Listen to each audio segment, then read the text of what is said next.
You've got a battery quote in front of you, $14,600. And the number of kilowatt hours on that quote, your installer probably picked it because it's what they always sell, not because they ran the math for your home.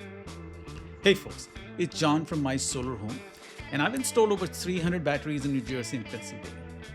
And the two mistakes I see every week are homeowners who undersize their battery and found out during the first real outage, and homeowners who overspend by $3,000 to $5,000 on storage that they will never use. Stick with me because I'm going to show you the exact formula will give you the right size, whether you're going off-grid, backup power, or time of use. And at the end, I'm going to give you the one question to ask your installer that'll let you know if your battery is going to last whole hog on the worst day in December. Now, let's deal with the elephant in the room first, net metering.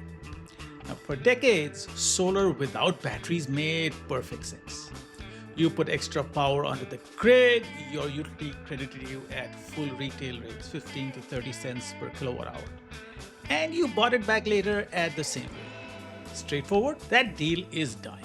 California ended one-to-one net metering in 2023. Arizona, Nevada, Hawaii follow. More states are now moving that direction every year. In California today, you export your solar power at just 4 to 8 cents per kilowatt hour. Then you buy the same power back at 35 to 50 cents during peak hours. You're giving it away at 5 cents and buying it back for 4. That 35-cent gap, that's exactly where a battery pays for its time of use billing makes it worse. Most utilities mark up rates 3 to 4 times higher between 4 p.m. and 9 p.m. right when your panels have stopped producing and your family is home, cooking dinner, running the air conditioning, charging the car. A properly sized battery shifts cheap midday solar onto those expensive evening hours.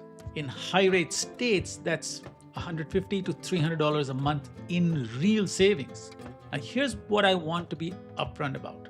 If you're in a state that still has true one-to-one net metering, like New Jersey, most of the Midwest, parts of Texas, batteries don't save you any money on your bill. They're backup power only. That's still valuable, but it changes how you size the system. I'll cover both. Now, before we get into sizes, you need to understand essential versus non-essential loads. This one distinction can cut your battery cost in half. Essential loads are the things you cannot live without. During an outage, you need your refrigerator, your freezer, your lights, your internet, your TV, your medical devices, your CPAP machine, things that run all day and you cannot go without. Non-essential loads are your energy hogs: central air conditioning, electric heat, water heater, EV charger, washer and dryer. Critical for comfort, but survivable for a day or two without. Get this right and your battery size drops significantly. Now, everything I'm about to cover applies to modern lithium iron phosphate batteries, LF.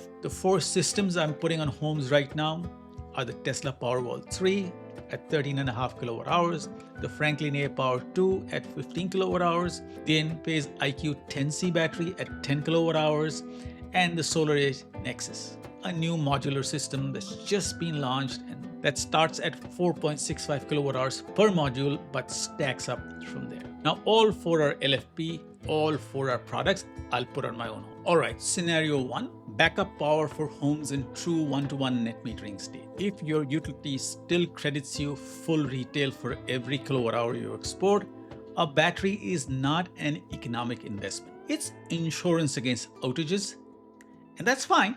Outage protection has real value. You just need to size for that purpose. Here's how. Pull your utility bills or open your utilities app. Look for your monthly kilowatt hour usage for each month of the year. Find your December number. December is the benchmark.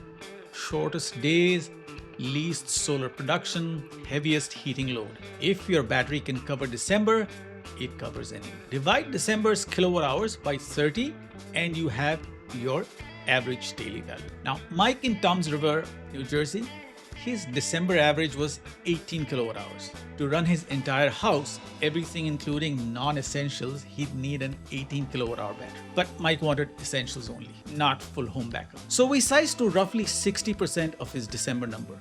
Call it 11 kilowatt hours. That 60% rule is a rule of thumb and not a fixed formula. Essential loads vary by home, but It holds up well for most of the homes I quote. He went with one Franklin A Power 2 at 15 kilowatt hours, essentials covered comfortably with room to spare. His 9 kilowatt solar array fully recharges his battery every day, even in December. This is critical. Your solar has to be sized to recharge your battery in December, every day. Now, if your installer cannot show you the December solar production estimate, that is a red flag. Be careful. Scenario 2 is for homeowners in states where one-on-one net metering is gone or where time of use billing makes evenings really expensive. California, Arizona, Nevada, this one's yours. Sarah in Santa Clara, California. August is her peak, about 40 kilowatt hours a day. She has central air conditioning and an EV in the garage, and PG&E rates that hit 50 cents per kilowatt hours from 4 p.m. to 9. The strategy? Charge the battery from cheap midday solar, run the house off battery from 4 p.m. to 9 p.m. Avoid buying expensive peak power entirely. Here's the sizing math, and this is the one place where I'm going to tell you not to use a rule of thumb. Pull up your utilities app. PG&E, SCE, most US utilities show your hourly usage. Look at a typical August week. Add up the kilowatt hours from 4 p.m. to 9 p.m. That's your real peak window number. And it varies a lot by home. A house with an EV charger running on the evening might need 18 to 22 kilowatt hours just for that window. A house with no EV and gas cooking might just need 10 to 12 kilowatt hours. For Sarah, at 40 kilowatt hours per day total, central AC, EV in the garage, her actual peak window usage came to about 16 kilowatt hours. So she went with two Enphase 10 IQ10C battery, 20 kilowatt hours in total. Full peak window covered with a 4 kilowatt hour cushion. Now, LFP chemistry means those batteries are still performing at year 15. Her 9.5 kilowatt solar array keeps them charged every morning and still exports credit during the midday. Monthly bills dropped by about $220. Scenario 3 is off-grid, and this is a different conversation entirely. Off-grid means no utility connection as a safety net. One cloudy day is manageable, 3 cloudy days in December is not, unless you plan for it. Minimum 3 days of storage, that's the rule. The calculation, December daily usage multiplied by 3. The Henderson family in the Poconos in Pennsylvania, their December usage is about 14 kilowatt hours on average. 3 days of autonomy means 42 kilowatt hours. They went with 3 Franklin A Power 2 batteries, 15 kilowatt hours each, 45 kilowatt hours in total. 3-day buffer with a small margin built in. The solar had to be oversized to match 18 kilowatt ground mount system. On a clear December day, it produces close to 40 kilowatt hours, nearly enough to fully recharge the bank in a single day. Off-grid is serious engineering. Get it wrong and you run out of power in February. Work with somebody who's already actually done it before. Now let me make the sizing summary simple. Step 1, pull your electric bills, find kilowatt hours used each month, divide by 30. Now you got your average daily for every month of the year. Step 2, figure out your scenario. True one-to-one net metering, you need backup only. Look at December. That number is your full home backup battery size. Want essentials only? Take 60% of December's daily usage. Time of use, TOU billing or no net metering? Look at your highest summer month. Multiply daily usage by 40%. That's your battery target to cover the full peak hour window. Off-grid, take December daily usage and multiply by 3. That's your minimum battery bank. Step 3, and do not skip this.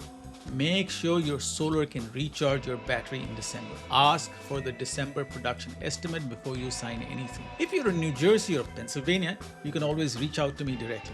Email me at john@mysolarhome.us or you can call 609-908-3700 or visit mysolarhome.us and I can design a system that works for you. Please hit that like button if this helped and subscribe. I reply to every comment down below.